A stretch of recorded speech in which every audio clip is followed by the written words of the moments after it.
बोलो अमरकंटक के श्री आदिनाथ भगवान की।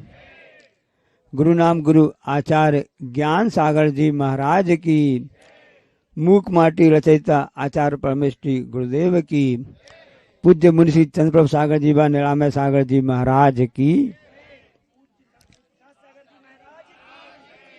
अभी आप लोगों ने भक्ति भाव से गुरुदेव की पूजन की। उसमें आपने क्या पढ़ा? फल चढ़ाने के समय भोगों को इतना भोगा कि खुद को ही योग बना डाला, भोग बना डाला। हाँ, कहते तो जा रहे हो, सही बात है कि हमने अनादिकाल से इतने भोगते जा रहे हैं कि हमारा पूरा शरीर भोग बन गया है। हिंदू धर्म में परंपरा रहती है ना भोग लगाने की।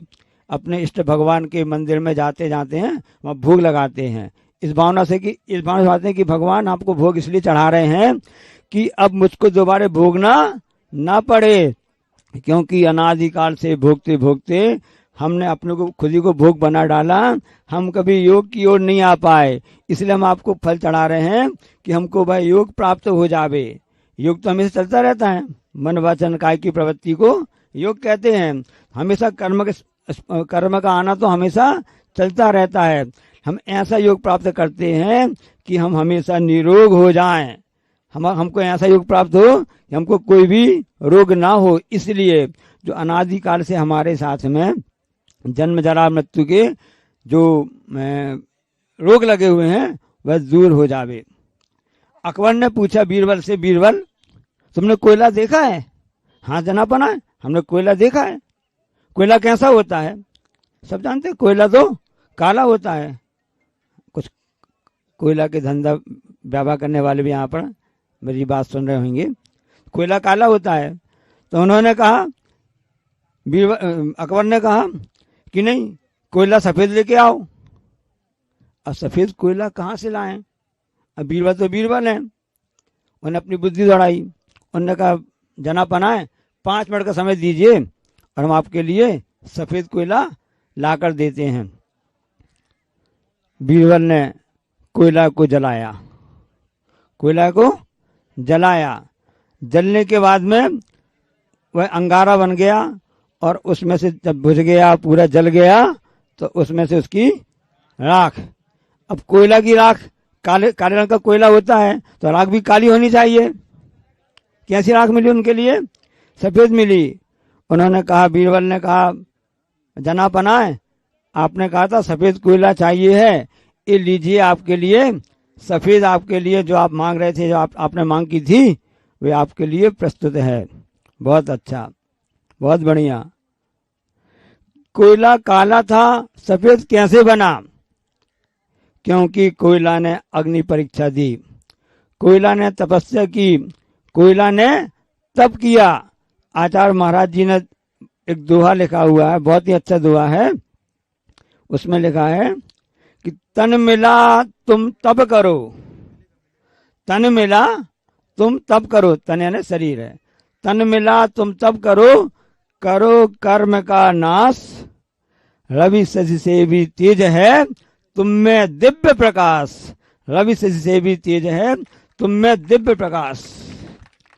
यह तन आदि मिला है, जैसे उस कोयला को काला रंग मिला, उसने तपस्या की, तप किया, सफेद रंग को प्राप्त हो गया।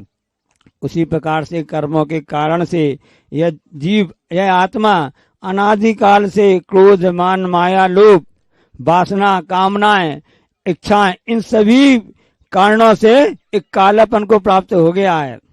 हम कहते थे कि हमारा चमड़ी तो बड़ी सफेद है, साफ है। हम रस्ते करने जब देखते हैं ना, तो कलर देखते हैं कि कलर कैसा है। ये समझना कि ये जो आपको चमड़ी ऊपर दिख रही है ना, ये समझ लेना कि गोबर के ऊपर एक चांदी की परत, चांदी का वर्क चढ़ा हुआ है। इसलिए समझदार होते हैं, सम्यक दृष्टि होते हैं।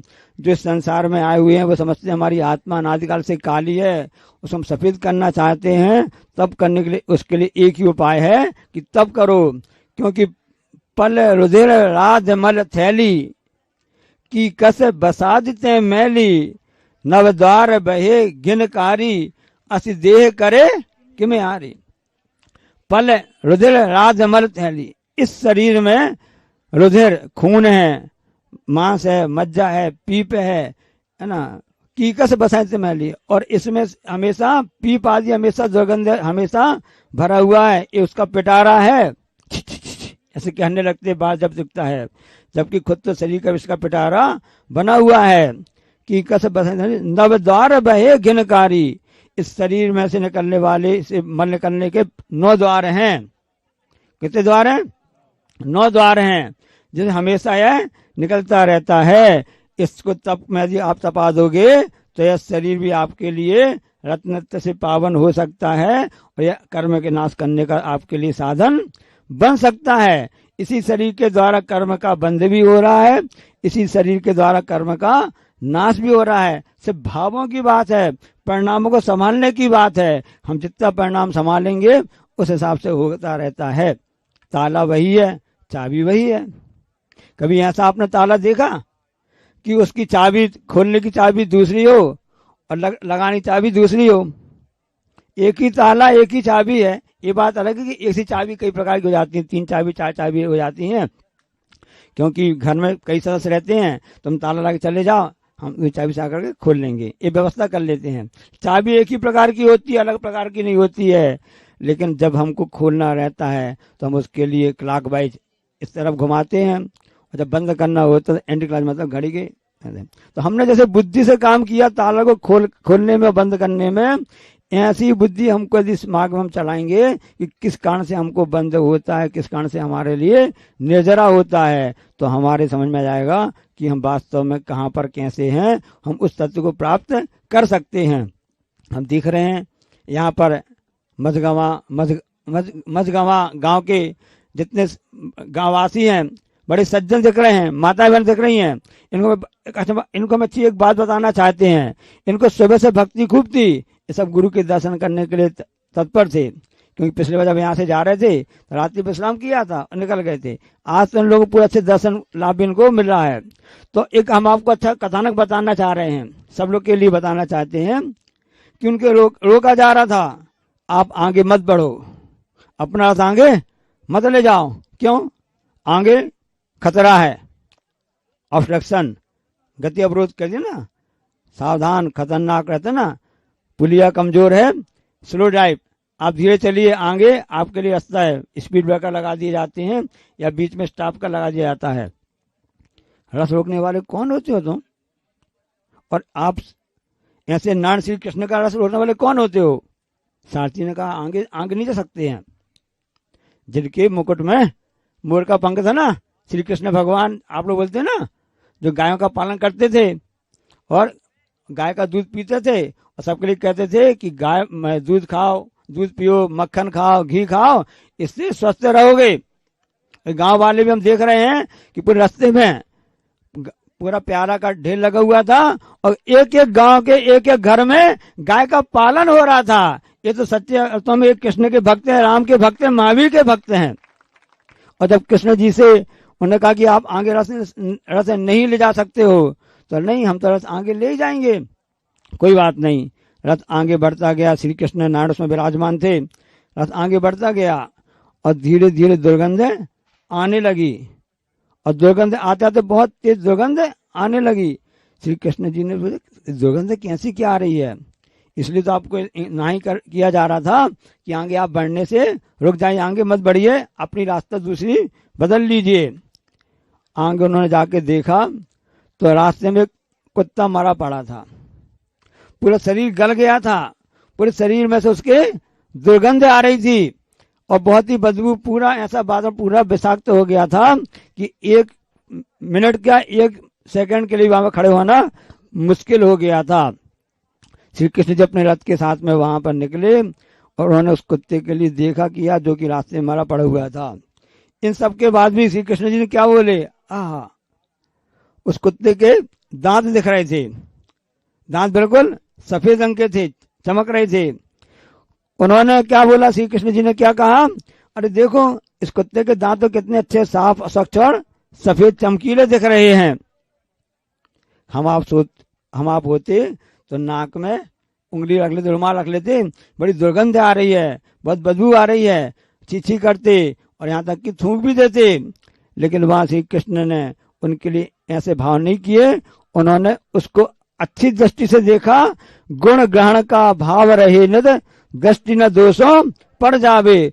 जो भगवान का भक्त होता है, समय दृष्टि होता है, गुरु को मानने वाला होता है, गुरु की भक्ति उपासना करता है, वह हमेशा दूसरों के दोषों को नहीं देखता है, हमेशा उनसे गुण को ग्रहण करने का प्रयास करता है। क्योंकि हमारा पूरा शरीर तो वैसे ही 9 मलद्वार हैं और उसमें गुण है नहीं है, उन गुणों को विकास करना है तो दूसरों के गुणों को हमको देखना आवश्यक हो जाएगा। इसलिए आगम में कहा गया है, जनवाणी माँ कहती है कि हम यदि अपने अंदर गुण को प्रकट करना चाहते हैं तो दूसरों के गुणों को ही देखें, दूसरों के दोषों को नहीं देखें। इसलिए गुण ग्रहण का भाव रहे नित, दृष्टि न दोषों पर जावे।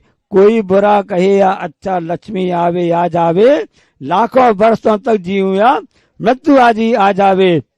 जो तपस्वी होते हैं वो हमेशा तप करते रहते हैं, वो जानते हैं कि शरीर तो काला है, क्रोध मान माया लोभ कसाय से भरा पड़ा हुआ है, इसको सफेद करना है। सफेद करने का एक ही तरीका है, जैसा कि बीरबल ने अकबर के लिए सामने प्रस्तुत किया था। बात समझ में आ गई ना आप लोगों को?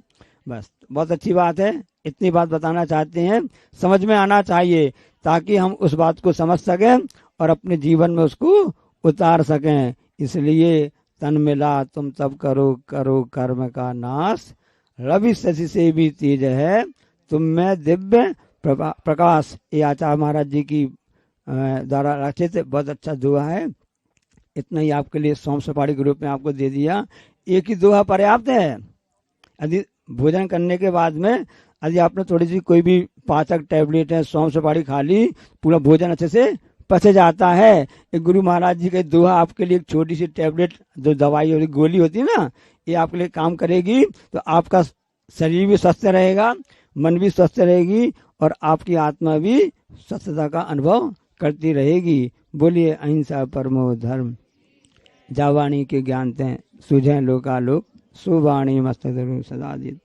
हे जनवाणी भारती तुम जपो दिन, जो तेरो शरणा गई सो पावे